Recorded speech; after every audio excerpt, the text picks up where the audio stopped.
Hello and welcome to CIPD Bitesize. In this video, we're going to look at AC 1.1, but we're also going to do an introduction to the whole sort of series of Bitesize. So we always make AC 1.1 completely free of charge. So if you're struggling with this unit, great, it's here, it's free, it's available to help. But also it gives you an indication of what's going to be covered in the other Bitesize videos so that you can have a little bit of a plan of action about how you're going to do it.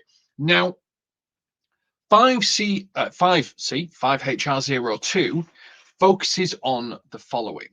This unit focuses on the impact of effective workforce planning in considered the development of diverse talent pools and how to contract and onboard the workforce. It also introduces analysis of potential costs to the organization if this is poorly managed, the tools, the interventions required to mitigate the risk. You will need to extend your understanding of the labor market trends, their significance to workforce planning.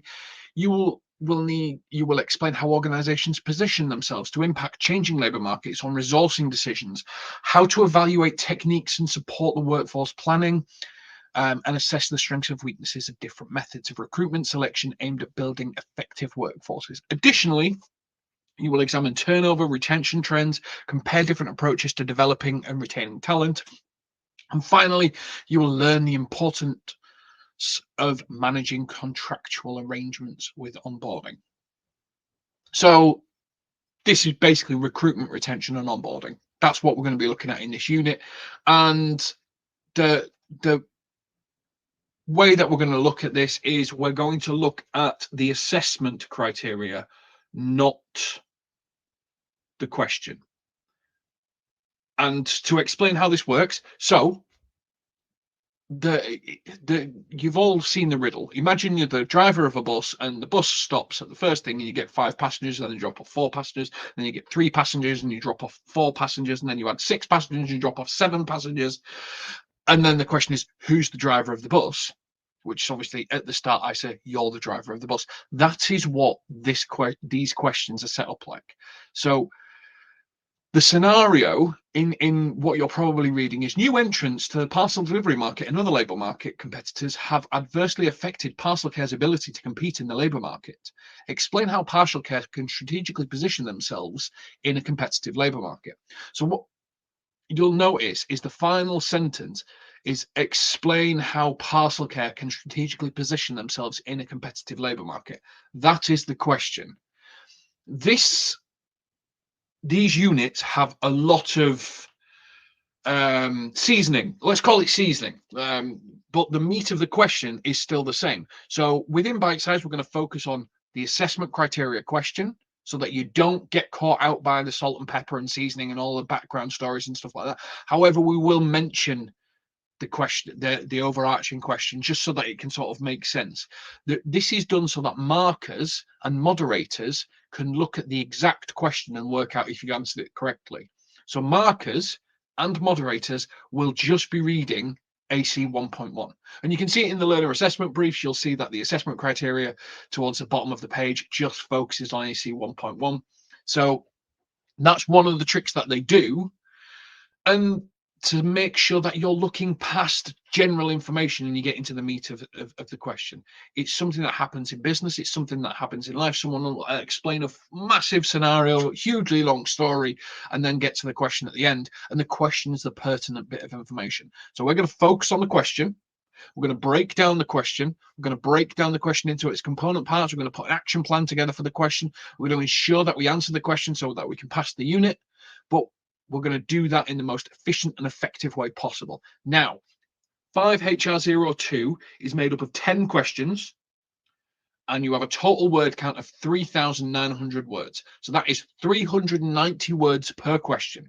You can go 10% over, you can go 10% under, any breach of that, and it would be an instantaneous refer based on what CIPD recommend. I would always gun for 390. Certain questions are a little bit bigger and probably need a few more words. So always try to stick within your 390 and give yourselves a few. We'll come to those questions in Bitesize later on where you really need to sort of add a few more words. You might need to sort of allocate a little bit extra. You might be able to save a few in a few scenarios as well. So what we're going to do is we're going to break down this question into its component parts. We're going to create an action plan. I'm going to give you some additional resources to look at. which if you're with HRC Online, you can see them in the VLE. They're the next sections that you come to. And then we're going to give you a fictitious scenario. So we're just going to give you a bit of a story just so that you can contextualize the question and sort of a bit of an analogy to help you understand how it all comes together. So the first thing that we do is we look at breaking down the question. So you'll see the verb is explain how. So they want you to explain how organizations, so not what organizations, not why or anything like that, how organizations strategically position themselves in a competitive labor market. So what you do is, in preparation of the answer, is over here, get it in front, you put on the top of your sheet AC 1.1. That's your title. That's what CIPD want to do, so that moderators, markers, and everything like that goes, we know you're answering this question here. And then you break your question down into its component parts. Now, this is a really easy question to start with. There's 2 component parts. So if you've got 390 word count, that is pretty much 200 words per word count, or 190 words per word count. Explain from a verb is to make something clear, to understand, by describing or giving information about it. So what we want you to do is explain how organizations position themselves. So define a competitive labor market. What is it competitive? Explain how to position themselves and prove it. So you're explaining how organizations strategically position themselves in competitive labor markets. Prove it. Evidence, stats, data, data, data, data. In a lot of these questions, it's not about your opinion. You're explaining how it happens. So the only way you can explain how something happens is with data, is with information, is with statistics. So shoot for a reference and a citation for action point 1, and I would gun for 2 references and citations for action point 2, so that you're reinforcing it doubly. I am fully explaining how they do this, and I'm using stats to do so, because stats are research done by loads of people. So again, it can't just be anecdotal stats. It needs to be stats done by preferably CIPD. CIPD loves CIPD. You'll hear me say this a lot in bite-sized videos. CIPD loves CIPD. So if you can reference CIPD, reference CIPD. Now, in terms of resources, as I've just said, CIPD loves CIPD. So CIPD fact sheet, understanding the economy and labor market, is a resource that I go to sort of, again, understanding the economy and labor market tells you how, it gives you resources, it gives you information about how competitors differentiate themselves. The CIPD fact sheet on employer brand, and there's a really good research tool, which is CIPD Research, which is the Labour Market Outlook 2024. They do this pretty much every quarter. So we're saying 2024 in here. There may be a more up-to-date one, because this assessment will run for 2 years. But CIPD Labour Market Outlook 2024, that will give you an idea about how organizations are attracting talent, retaining talent, growing talent. That's the labour market. What jobs a sort of company have preference, what jobs do employees have the preference over, so that you've got more options with. So these are the 3 resources that we would recommend. Again, shoot for at least a reference and a citation per action point. That was covered in the previous one, just to sort of really help you build out your answer. Now, with this, remember, 390 words, AC 1.1 the left-hand corner, reference, citation, action points, build out your answer, ensure that you're fulfilling all elements of the question. If you're ensuring that you're fulfilling all elements of the question, you will get a pass on this. You will get through the unit of the question and everything that's expected of you. Now, to try and help you understand the question a little bit more, we create a fictitious scenario. So we create a bit of an analogy of the question, just so that you can kind of contextualize it a little bit more, because obviously you're reading the big long explanation that CIPD have got, and then you've got the assessment criteria here. So imagine a crowded marketplace where businesses are like shops, selling themselves to employers. Talented workers are the discerning customers, trying to attract the best customers. Works in this instance, the shops, businesses need you to strategically place themselves in that marketplace so that people come to their store or their shop. So products and pricing might be competitive salaries and benefits. It's like the shop's products, prices. They need to be attractive, and they need to be competitive to draw customers in, which are workers in this instance.